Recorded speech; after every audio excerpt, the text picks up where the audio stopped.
Botany और zoology अलग अलग पढ़ाते थे। बॉटनी और जूलॉजी अब क्या है, दोनों का एक ही बुक है। 10+1 10+2 दोनों का पूरे इंडिया में एनसीईआरटी का जो सिलेबस है वो चलता है। फर्स्ट ईयर सेकेंड ईयर दोनों का एक ही बुक रहता है। जो पहला पार्ट होता है उसमें पहला डिस्क्रिप्शन है बाइनोमियल नॉमेनक्लेचर।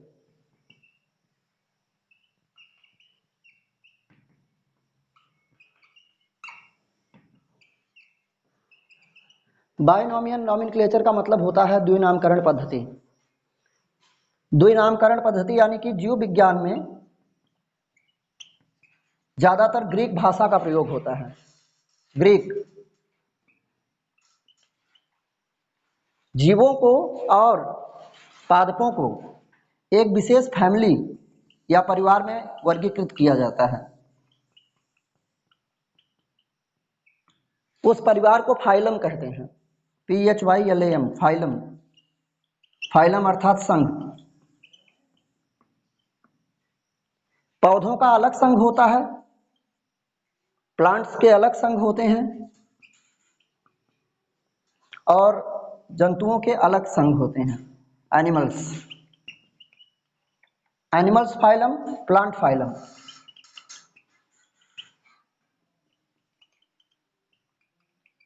प्लांट फाइलम में कई फाइलम होते हैं जिन्हें मालवेसी,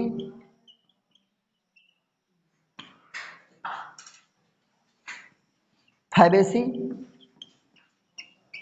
सोलेनेसी ऐसे तरह तरह के जो है फाइलम में बांटा जाता है। फिर एनिमीलिया इसमें आता है। एनिमीलिया संघ। एनिमीलिया संघ में एनिमीलिया संघ फिर पुनः डिवाइड होता है कशेरुकीय संघ, कशेरुकीय संघ और अकशेरुकीय संघ। This is called vertebrata phyla. Vertebrata यानी कि रीढ़धारी, रीढ़हीन। वो 10th की बुक है ना, इंटर का है।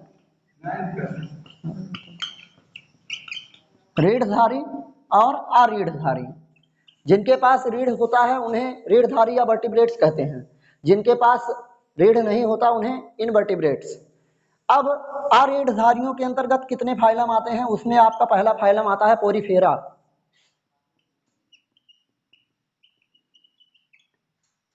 दूसरा प्लेटिहेलमिन्थिस,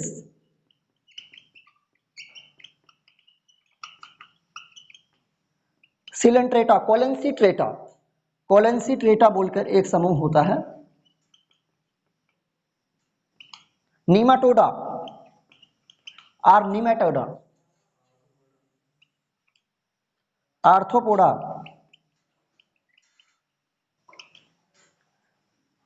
निडेरिया फाइलम,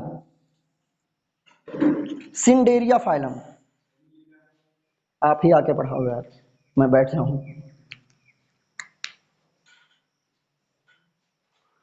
तो ये सारे फाइलम आपको पढ़ने हैं। These the phylums you have to study in the whole 1+1 year. In second year the syllabus will be different. दूसरे साल सिलेबस दूसरा होता है। अब जो बात हो रही थी बाइनोमियल नॉमेनक्लेचर का, द्विनामकरण पद्धति। अब इंटर फर्स्ट ईयर में पहले हम पादपों के बारे में बात करेंगे। जो मेन पेड़ पौधे पढ़ाए जाते हैं उसमें झाड़ियां। अच्छा। तो पौधों में जैसे हमारे इंडियन ऑरिजिन जो रहेगा उसको इंडिका कहते हैं। इंडिका यानी कि जो भारत में हुआ है। जैसे भारत के प्लांट्स में से आता है अजाड्रेटिका इंडिका। अजाड्रेटिका इंडिका यानी कि नीम, या जैसे आंवला का वैज्ञानिक नाम है ये एम्बिलिका, एम्बिलिका ऑफिसिनालिस, एम्बिलिका ऑफिसिनालिस। आपको कई वैज्ञानिक नाम याद करने होंगे, इसमें एक उसके जेंडर का नाम, मतलब एक फाइलम का नाम फाइलम के नाम से होता है और एक उसका ओरिजिन बताता है ग्रीक भाषा में। जैसे मनुष्य का वैज्ञानिक नाम होता है होमो सेपियंस, मानव। कॉकरोच का वैज्ञानिक नाम होता है पेरिप्लानेटा अमेरिकाना। जैसे कि कोबरा का नहीं, नाग, जो इंडियन स्पेक्टुलेटेड कोबरा होता है यानी कि नाग, उसका नाम होता है नाजा नाजा।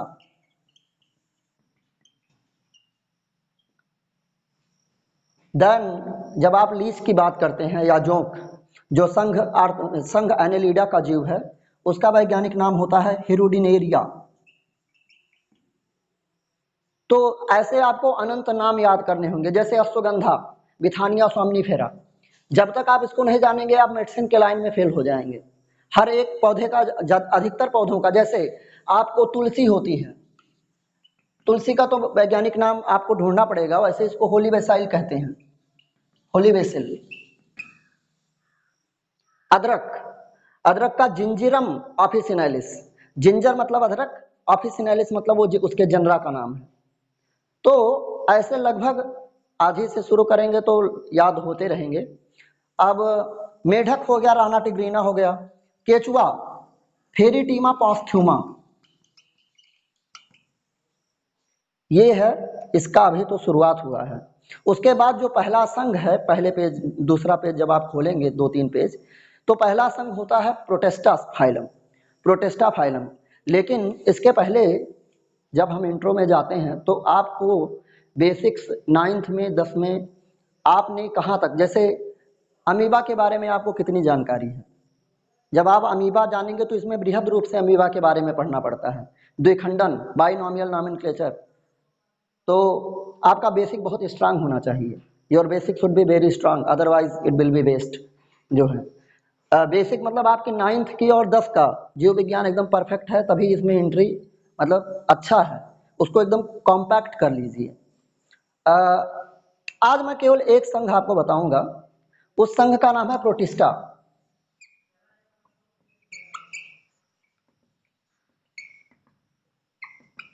संघ प्रोटिस्टा, संघ प्रोटिस्टा के जो लक्षण होते हैं,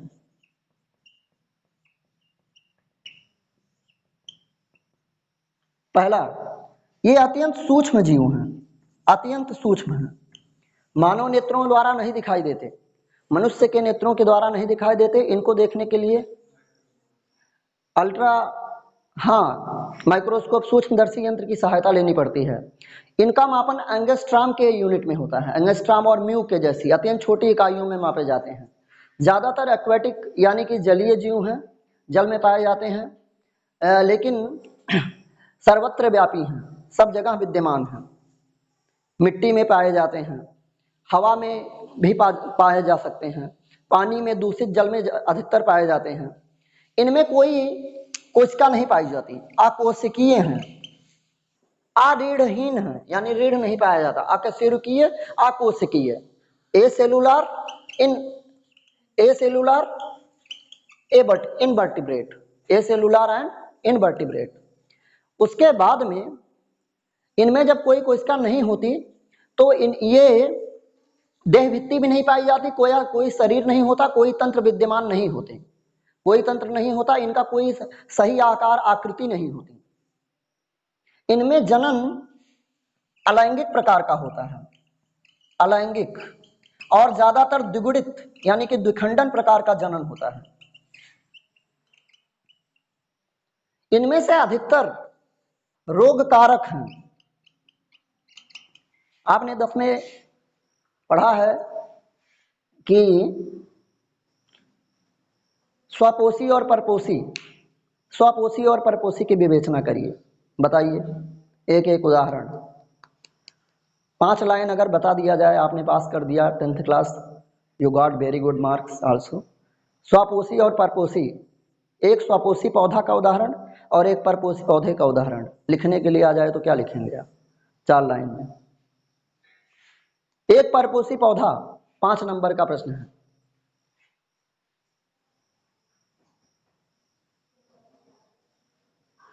अरे ये तो लास्ट ईयर अभी 3-4 महीना पहले आपने लिखा है एग्जाम। स्वपोषी किसे कहते हैं? बहुत अच्छा। हाँ, तो परपोषिता is a very important question. परपोषी के बारे में बताइए। वो एक यूनिक है। सभी पौधे जो है स्वपोषी होते हैं, ज्यादातर पौधे, लेकिन 2-3 पौधे या कुछ ऐसी वैरायटी हैं जो परपोषी हैं। हाँ,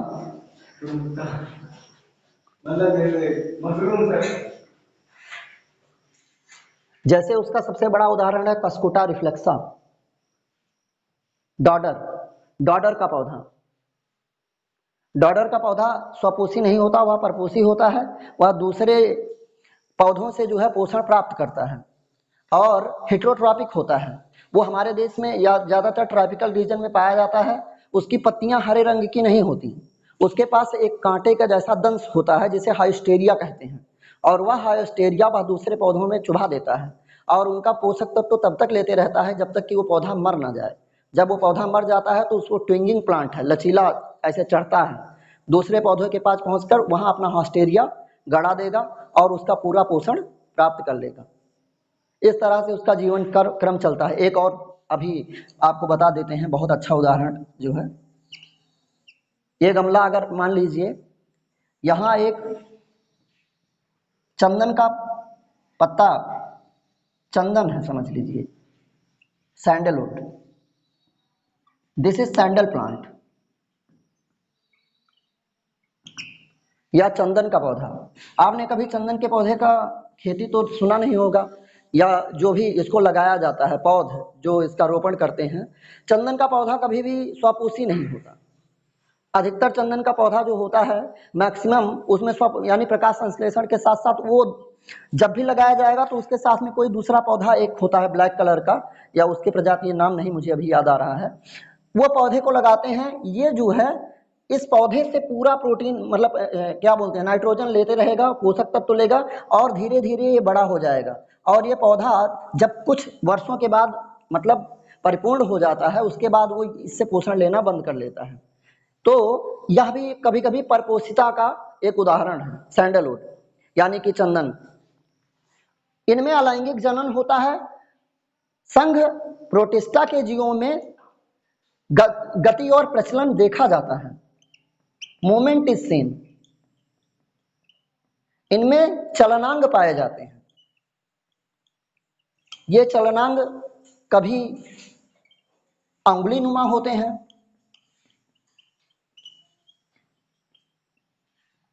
कभी सीलिया के जैसे होते हैं,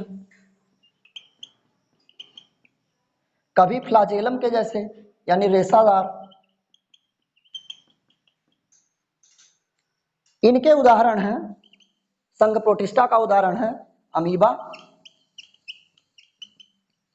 पैरामीशियम,